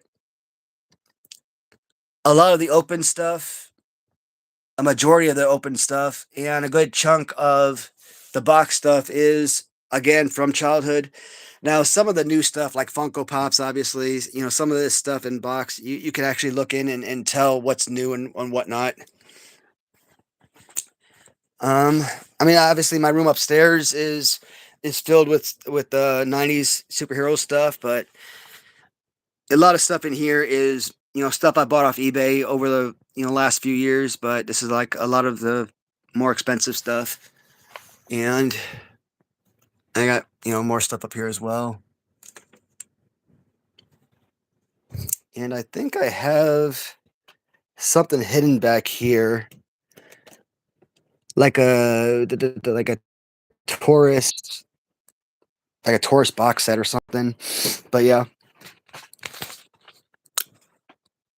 I mean that's nostalgia for me. Like that's stuff I've had 32, 33 years. So a lot of stuff I've had well over 3 decades. And I wouldn't sell that stuff. I mean, that's like I said, that's memories. That's childhood, that's history. So that is probably gonna stay with me forever. And I know when I left Fort Hood, I talked about it before, right? My wife and I we watched the 40-year-old virgin last night. Yeah, that's like the first time I watched that movie in probably 20 years or so. But the first time I ever saw it was the 40-year-old virgin. I was in my first combat deployment to Iraq in 05, 06. And I watched the 40-year-old virgin and I'm like, that's the first time I ever got appreciation and realized how valuable toys were. And I'm like, this guy, he sold like all his 1960s, 1970s, whatever, Marvel and DC superhero show collectibles and stuff. I'm like, I watched that stuff and I'm like, God damn, I had no idea toys had this sort of value. So in 2010, when I got out of the army, and my wife and I, we left Killeen and we went back to Chicago. Went back to my mom's house, knocked on the door. One of the first things I said to her was, where are my toys at? But yeah, I mean, they're valuable. I mean, luckily, when she moved, she boxed up all my stuff in a trunk, which was nice. And she kept a lot of that stuff. But I had nephews. My nephew, he used to always go up into my room back in Chicago, my house in Chicago, and used to always play with my collections. Like he played with that stuff, like I didn't. But it always bothered me when I was a kid because like you're messing up my display, dang it. But so like there's accessories missing. There might be toys missing stuff. So it's not like everything I had when I was a kid, but it's a good collection. Now I look at this and now I'm like, it's secondary. It's not my primary collection. Wrestling is my primary collection.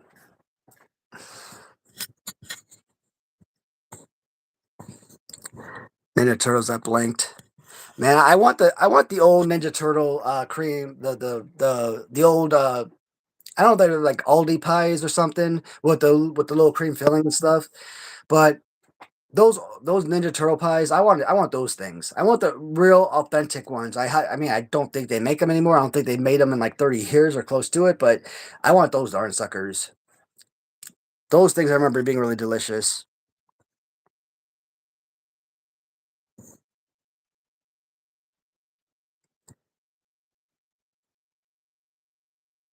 All right, talk about Kirk's Corner. Kirk's Corner 1983 on YouTube.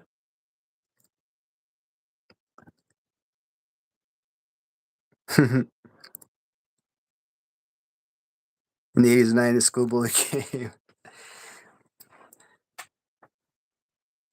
And you were done in school. Yeah. I mean, I wouldn't say, I didn't really, what for, I wasn't really, I wasn't bullied in school though.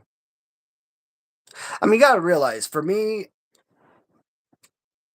I was held back a grade, like right at the beginning of my elementary school days. So like literally right at the very beginning. And please, I know a lot of people are like, "What did you do? Fail sleep time?" Because once people learn, the grade that I failed, that's exactly what they ask me. Uh, but yeah, so like I was always a year older than everybody else, pretty much my entire elementary school life and into high school. So like, when you're older, bigger than everyone else, like yeah, there's not really options for people to bully you, you know. So you're always the big kid in class, sort of deal. But like like I said, when it came to like wearing certain clothes, like I said, wearing like I wouldn't sport Power Ranger clothes in school. Like that was crazy. But by the time fifth grade rolled around, they did away with regular clothes in school. Uh, our Clinton school, elementary school, in fifth grade, my fifth grade, they adapted they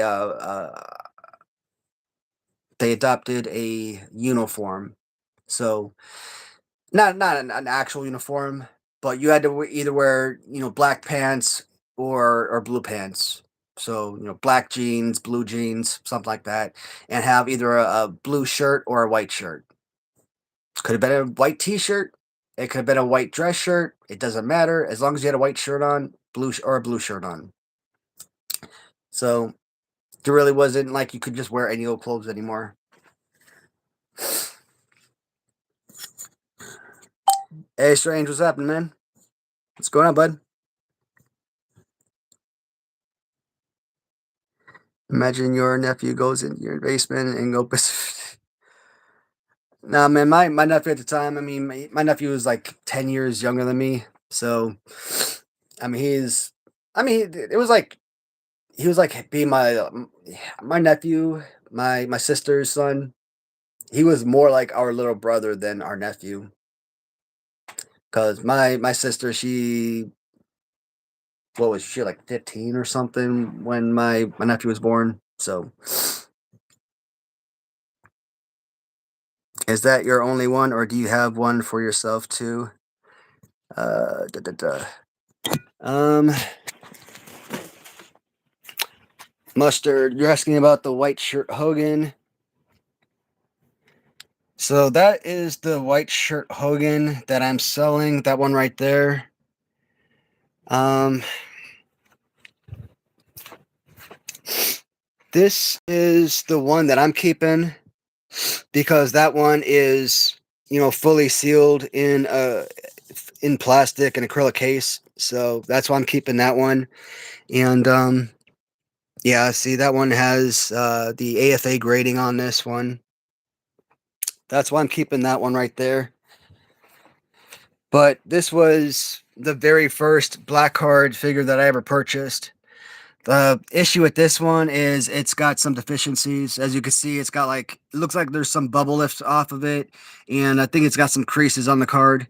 But it's a Hogan, right? At one point, I was actually trying to sell that thing for like, $700, $900, something like that. Over the years, I've I've changed the prices, $1,100, $1,300, $900, $1,500, $700. Like I've been all over the place for prices, and and then for like the last, I don't know, countless months, I'm like, forget this. I'm putting it at $2,100. I'm keeping it there. If it sells, it sells. If it doesn't, I'm in no hurry to sell it. And I think one of the issues is it's a black card Hogan, and it's a black card, and that right there, any black card figure, it's really hard for me to let go of.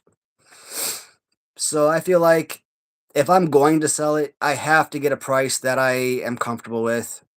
So at $700, like if someone said, "Hey, here's $1,000 cash, I'm gonna put it in your hand. I'm gonna walk in your house. I'm gonna pick it up, and I'm gonna walk away with it." I probably wouldn't be comfortable with $1,000.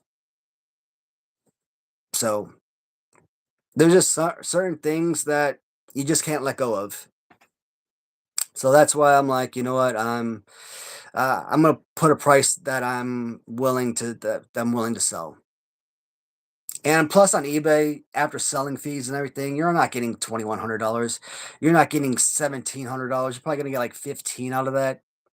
So realistically, I really should list it higher, but I'm not gonna do that because I don't think it would sell any higher with the condition that it's in. So, but yeah, that one I showed off to you off to the side, that was the one I was selling. Mm. Hey, Texan, what's going on, man? Welcome to the show.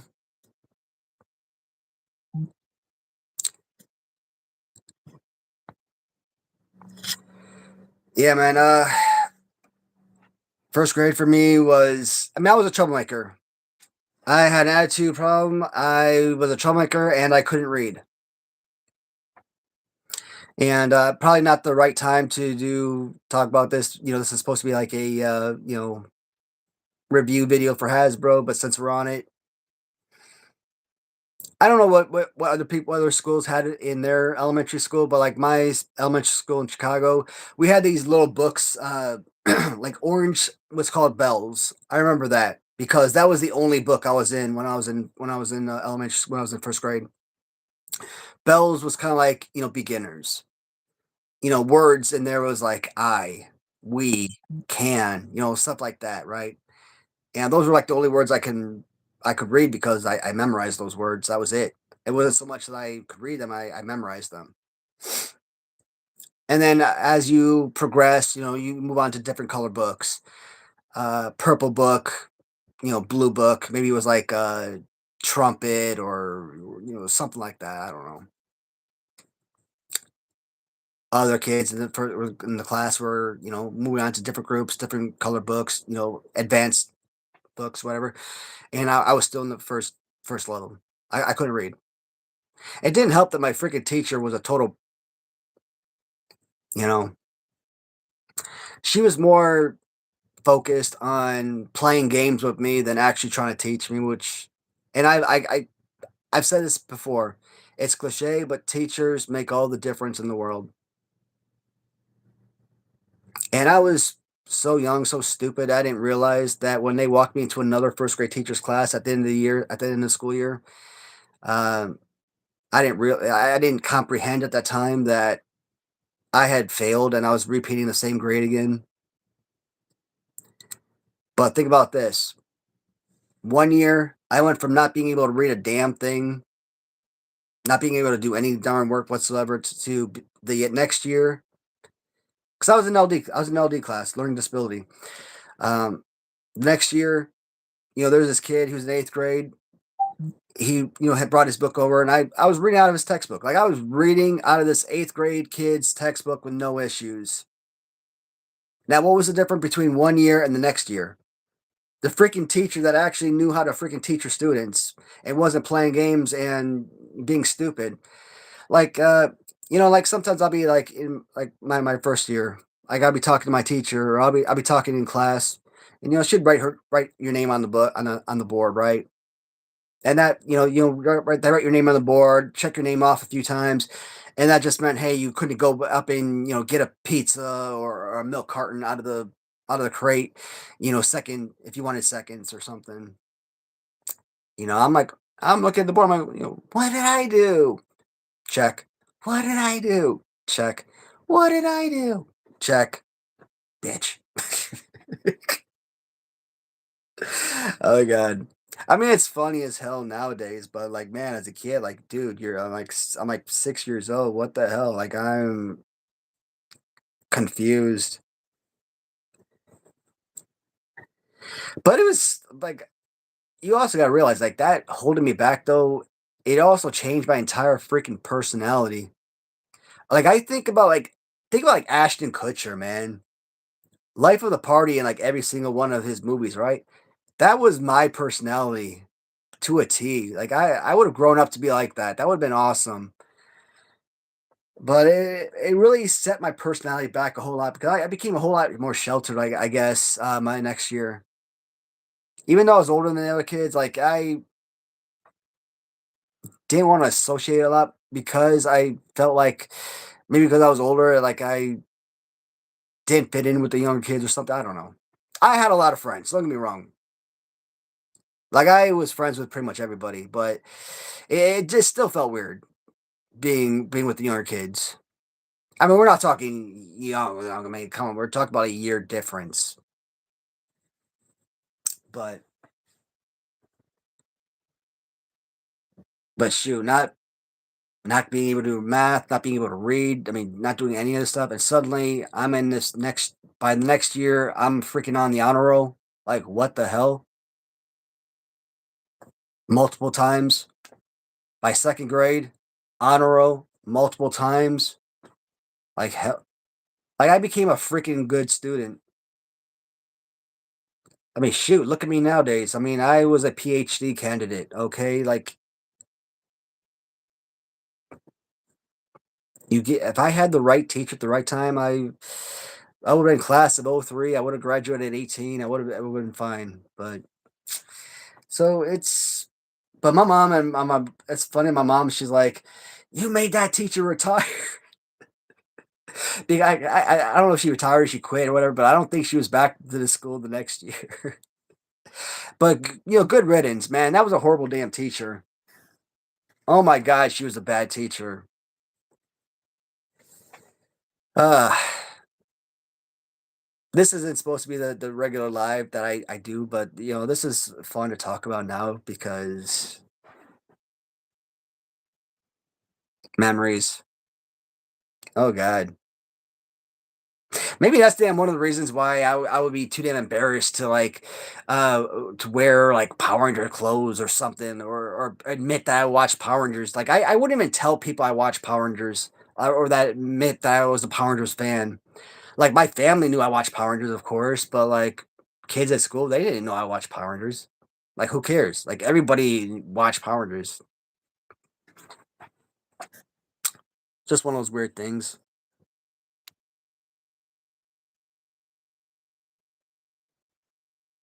Kirkmania running wild.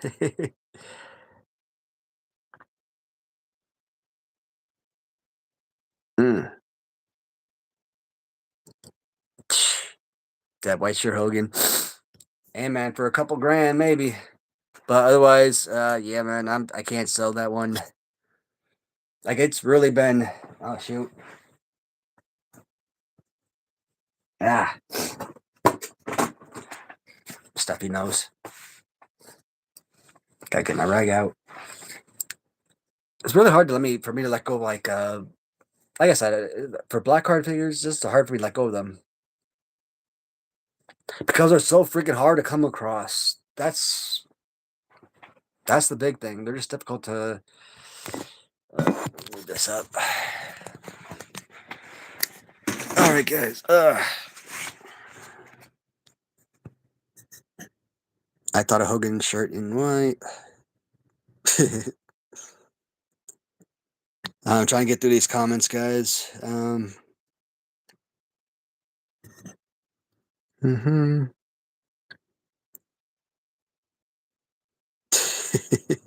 Donated Kirk. So you, what's this?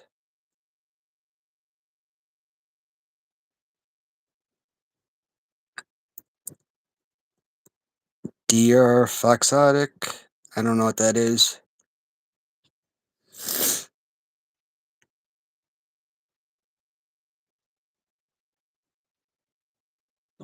Mm,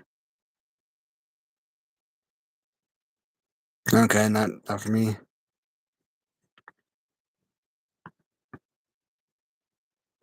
The bells book, yeah, man. Bells, trumpets, and I don't know, man. Trombone, like some random ass like books, man. Like weird, right?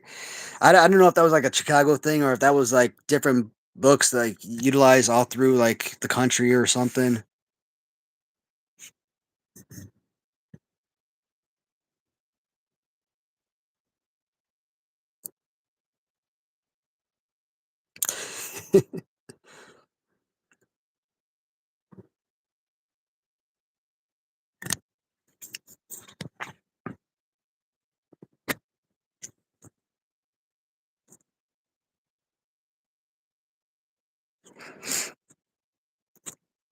Yeah, mustard.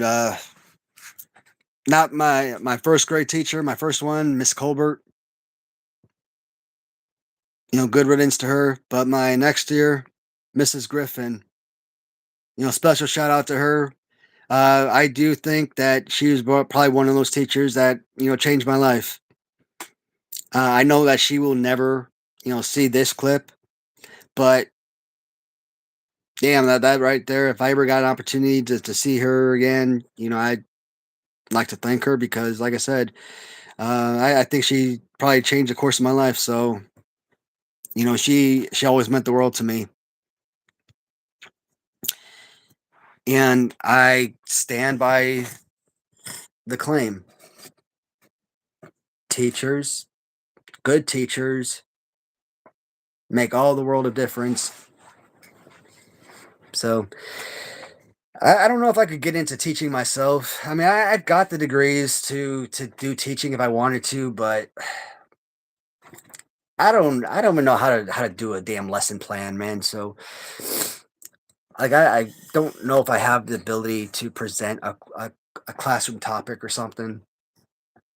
Like it's one thing for me to talk about like a Hasbro wrestling figures. That's one thing. But like if I wanted to go into like American history and start talking about something like, oh man, like I don't know if I can sit there and talk like for 45 minutes straight about a specific topic. I don't know if I could do that. So I'm just good with doing what I do.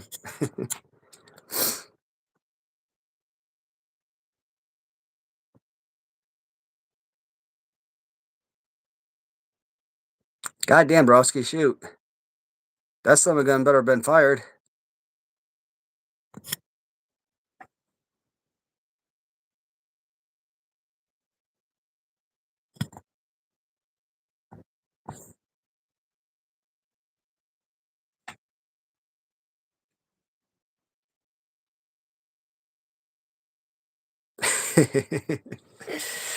Yeah, man. Guys, at this point, I think I've gone way too long past the recommended time frame.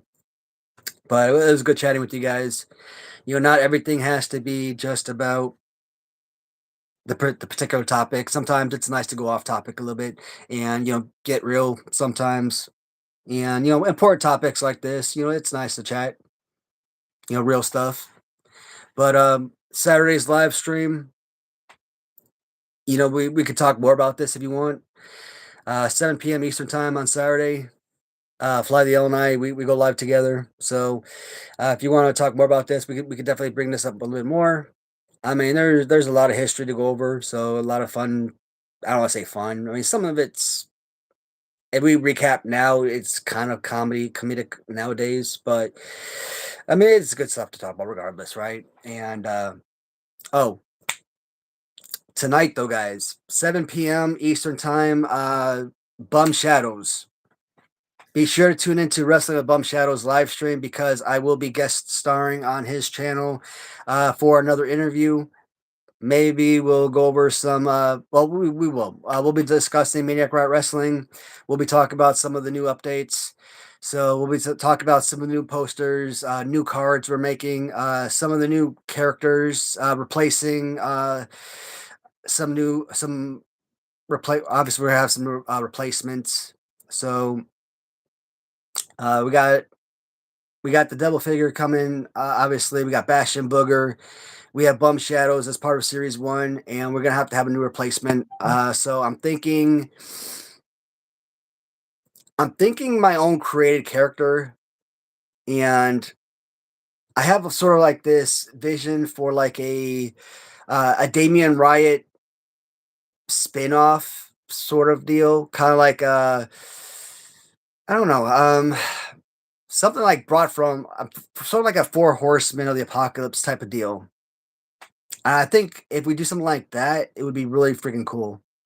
So we'll talk more about that on Bum Shadow's live stream tonight, and I think the concept is gonna be really freaking awesome.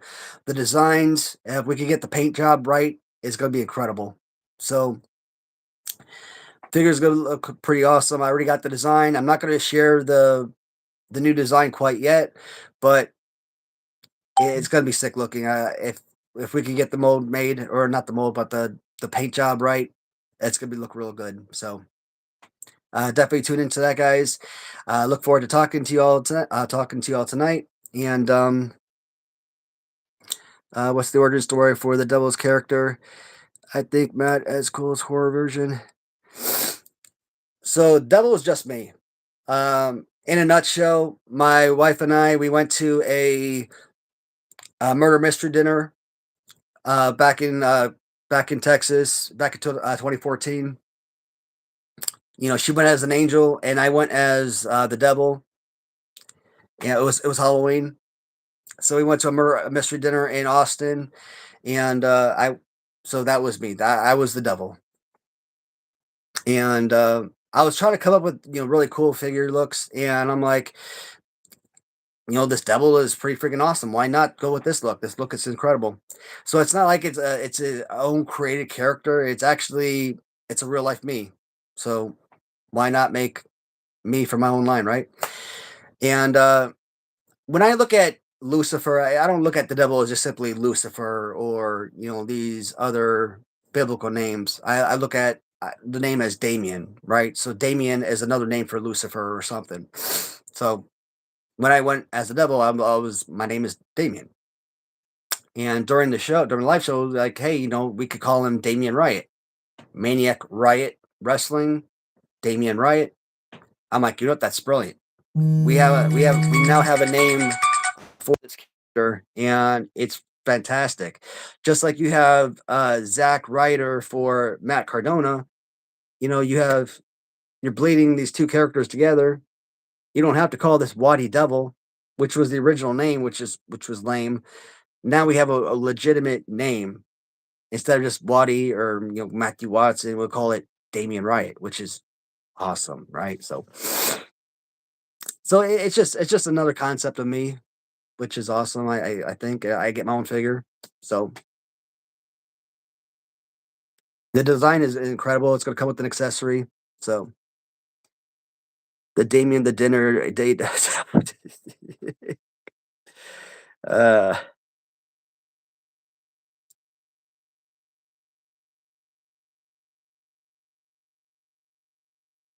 um, as the devil, I do. And originally, the original idea was to kind of have the real life picture of me as a picture on the bio card, and kind of get a little backstory of Damien Riot or whatever. But then we kind of branched off and had like all these AI photos, put on. But we're not gonna do that no more. We're not using AI. The guy that's creating my website, he is also going to try and create the actual posters and graphics as well. So um, he said he can actually do the template for my card backing, and that was a huge issue. We had the designs for the poster or for the card backs, but we didn't have a template. Well, he said he could do the template for me, and if he's doing the template, you know what? He said he could probably create all this other stuff for me as well. And I'm like, you know what? Let's go all out. Let's go. Let's create a whole new image, card back, fronts, backs, everything. And with the recent dropout, we have to change things anyways. So we have to create a new character. We have a replacement. Otherwise, we're only gonna have 3 releases for series one, and I want it to be a little more full. So I want to have at least 4 characters. So that's why I'm thinking, let's stick with the Damian Wright character and kind of have like a branch off of that character. And that's why I came up with like this 4 horsemen idea. So, and if we stick with this 4 horsemen deal, we could probably create more spin-offs of that character. So and it's gonna be cool. I like it. I like the dark horror themed image of it. This sort of apocalyptic. Always at an hour and 50 minutes, man. I swear to God. Whether I'm dual live streaming or single live streaming, it always resituates at an hour 50. But it's gonna be good, guys. Definitely tune into to Bump Shadows. I'm gonna go a little bit more in depth with what the plan is, and Bump Shadow, he's an awesome interviewer, so it's gonna be a real fun video, guys. So looking forward to it tonight, guys. Answer all your questions, and I'll see you guys then. So calling the demon the other day. I seen that one. Just want to make sure I'm not missing any of your comments. Dinner date, Damien. When is the website dropping? So right now, Steve, he's pretty much working on his own. You got to realize a lot of these websites they're handled by like a team of 5 to 10 people, and he's doing it by himself. So I have no product. That's why I'm not pushing him to get it out immediately. Uh, it's probably going to be. I'm not pushing it, so I don't have a time frame. It could be 2 weeks from now. It could be 2 months from now. Again, I'm not rushing it because I have no product to put onto the website. Otherwise, it's just gonna be a website with no product. So, but I do update you guys as frequently as possible, and when the website is up and running, I'll let you guys know. But for right now, it's in progress. That's the best information I have.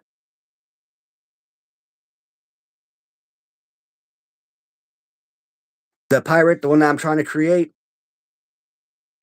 I would like to create that pirate character I'm talking about because I kind of came up with like sort of like a Jim Duggan pirate figure, kind of like Pirates of the Caribbean type of deal. I don't think I put up a image of it yet, but I've been talking about it. But if anything, it's probably gonna be like a series 2 release.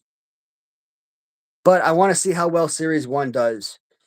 Before I do anything with series 2, I need to see how well series 1 produces because like I said, I'm after paying for Bastion Booger and the Waddy Double, the Damien Riot figure, um, I'm I'm broke. I have nothing left savings wise, so I have to see what I can get for the Bastion Booger once it's released, and hopefully build up my account back up.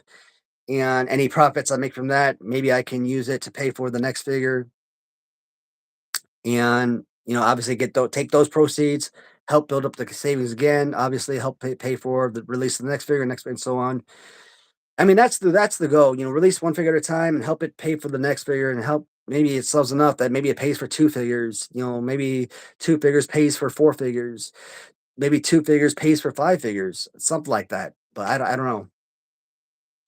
But at least I have 3 figures right now with the factory. The molds, 3 molds are paid for, so that's covered.